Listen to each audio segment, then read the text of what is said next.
Por exemplo, né, o Adam Weishaupt, que fundou, né, na Illuminati lá na Bavária, na Alemanha, no século XVIII, ele estudou na Universidade de Ingolstadt e ele se formou em Direito e ele era jesuíta, mas ele era um cripto-judeu, né? Era uma família judia que se converteu meio de fachada para o cristianismo e passou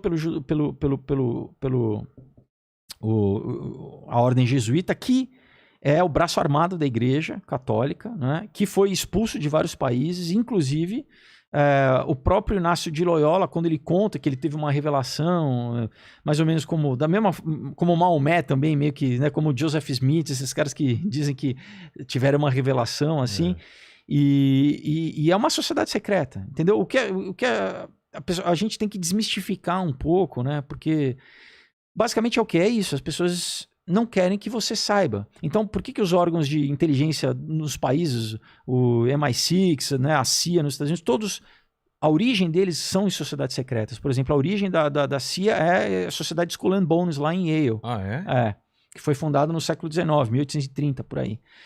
Né? Então, assim, por quê? Porque que melhor para espionagem do que segredo, do que saber, né, preservar segredo, do que trabalhar com inteligência. Então, por exemplo, John Dee, que era um mago, né, na Idade Média, que era o conselheiro da primeira rainha Elizabeth na Inglaterra, ele é o 007 original. O Ian Fleming se inspirou nele e no Aleister Crowley, que foi um bruxo do século passado, né, o cara que influenciou os Beatles, Rolling Stones, o Raul Seixas, Paulo Coelho, né?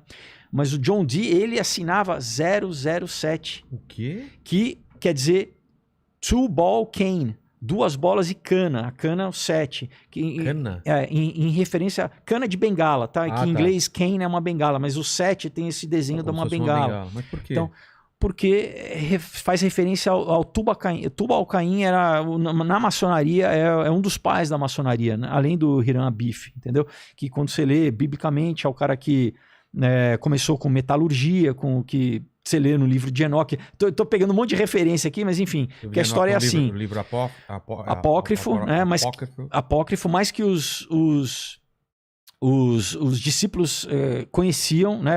Pedro cita, Judas cita no livro de Judas, né? Toda a questão que o livro de Enoque ele é muito escatológico. Então, alguns teólogos acreditam que durante a Septuaginta eles não quiseram traduzir e incluir no cânon, né, o que virou a Bíblia, que é a Bíblia que a gente porque tem hoje. ele é muito messiânico, ele já aponta muito para Jesus. Então, na época, os judeus que traduziram do hebraico para o grego ficaram, né, não quiseram, mas, por exemplo, na Bíblia etíope, o livro de Enoque faz parte do cânon. Ah, é?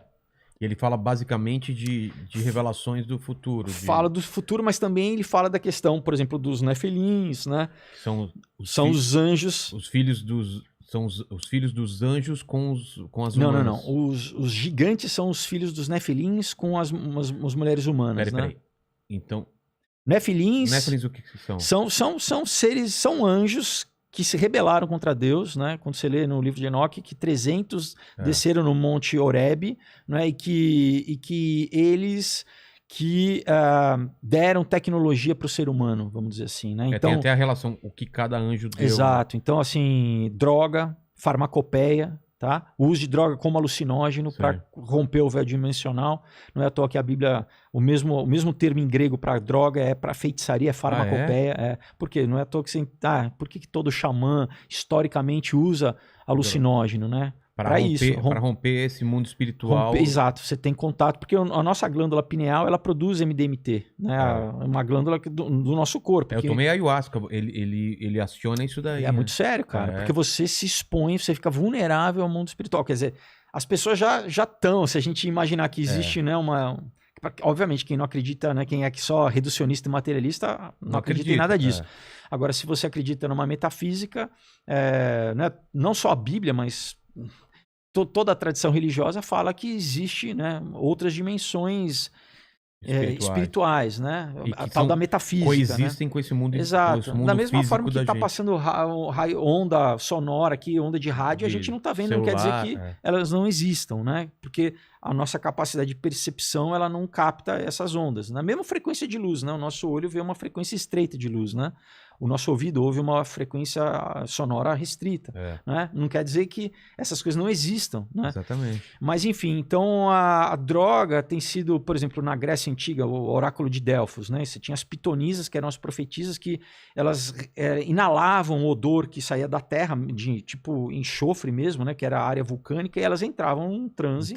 E elas profetizavam, e sempre isso esteve ligado com a realeza, com a nobreza, né? Historicamente, né? A nobreza sempre buscou o conselho dessas pessoas, né? E até recentemente, por exemplo, o Ronald Reagan tinha uma astróloga, né? Então, assim, você pode buscar esse caminho, né? Que é um caminho, só que quem que está falando para você? Né? Você não sabe, né? Você não sabe se... Porque aí que tá, biblicamente falando, Deus, ele não se revela dessa forma para o homem, né? Deus não é um garçom, vamos dizer, que você toma uma bala, ou você toma alguma coisa e você fala, vem cá, né? Não tá assim para te obedecer.